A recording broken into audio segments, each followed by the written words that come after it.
Guys, muri Crypto Market rero nkuko mubizi TG bari batubwiye yuko ku itariki ebyiri aribwo nkuko mubona byanditsemo hano nuvango ubundi bari batwemereye ko tariki ebyiri aribwo tuzajya tubona coin zacu twemerewe nyine TG yaratangiye.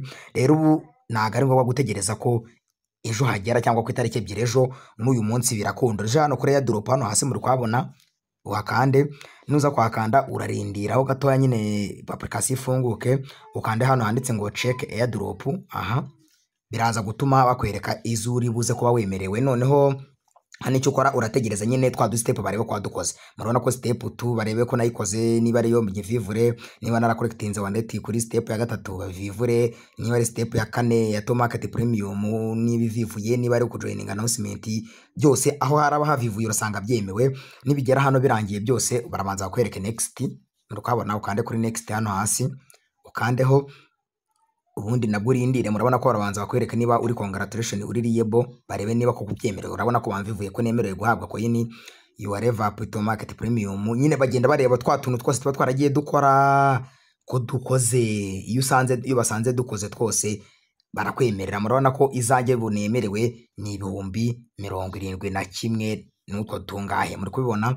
Rero ubwo hano ntago biba birangiye uhita ukanda hano kuri start kugira ngo wiyaninge izindi additional izindi nyine kubera yuko nemerewe kuzihabwa. Ubwo ndakanda kuri start muri kuhabona nawe ubwo uko ndi kubigenza ni kuri buze kubigenza. Murabona ko hariho uburyo bwo kukwereka izuba wemerewe, murabona ko ari izingizi, ariko harimo n'uburyo bwo kubona izindi muri kubibona. Nuvuga ngo ubwo buryo buhari rero izi zose murabona ko ari izindi nemerewe kugenda nkurayiminga paka.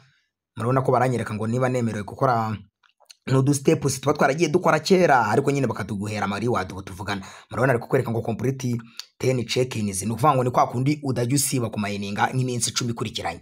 Ubwo urabona ko nabyo umuntu arabyemerewe. Ubwo ndakanda kuri claim negereze bize bivivure banyereka ko nzihawe nazo. Muri kubyumva muri hangana network zabaye nye ikirere kimeze nabi niyo mpamvu bubiri no gutinda.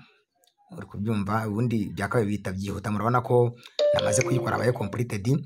Noneho bakakwereka niba wara completing 3 days combo, niba warakoze zira daily combo ni uri iminsi 3 ukakandaho naho nyine ugakanda kuri claim. Murabona ko nzi claiminze ego. Bakakwereka niba warainvitinze friends nibura abantu 3 muri kubibona ugukanda kuri claim nabwo.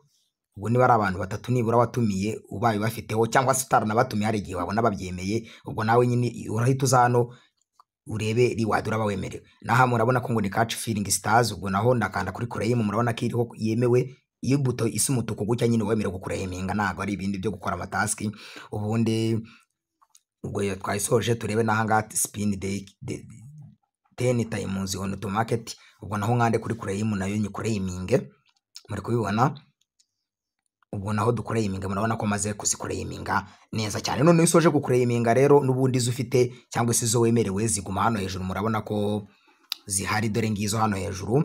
Rero ubwo ikizaba gikurikiyeho nyine no kuzakora withdraw. Nongere mwibutse ko izi ziba zagiye muri wallet yawe ya yindi ya Bitget wallet ya yindi wa connectinze. Murabona ko niyo irimo ya wallet. Ubwo ikikurikiyeho tuzakora withdraw, wenda umunsi tuzaba twamenye exchange yemewe tuzakora withdraw tuzohereze muri exchange ubundi du trading. Hariho ubundi buryo rero bwagufasha kuba bishaka ariko ntago ari itegeko. Hariho uburyo bwo gukora staking muri kubibona. Iyi staking rero hano ibereyeho hano ni ukugira ngo wowe ube watanga coin zawe bazikubikire bajye bakungukira. Ubwo wenda nshobora kubivuga hasi hari ushobora kutumva staking ukumva delegate ku bantu bakoze nka kowa ukaba wakumva nyine kukubikira nyine coin bakajya bakungukira. Noneho rero sasa iyo ubikiwe coin zawe ushaka kuzibitsa ukanda uhabwa nibura 20% by'izo wa stakinze. Muri kubyumva 20% byo wa stakinze nizo bagenda bakungukira. Ubwo hano gukora staking ushatse waza kuhanyuruka akanda nyine ukabikora. Ntago ngiye nahakanda kuko ngiyemo wabona bese bazi stakinga zose ariko ngiye ntago mbishaka. Ubwo bikora ubishaka.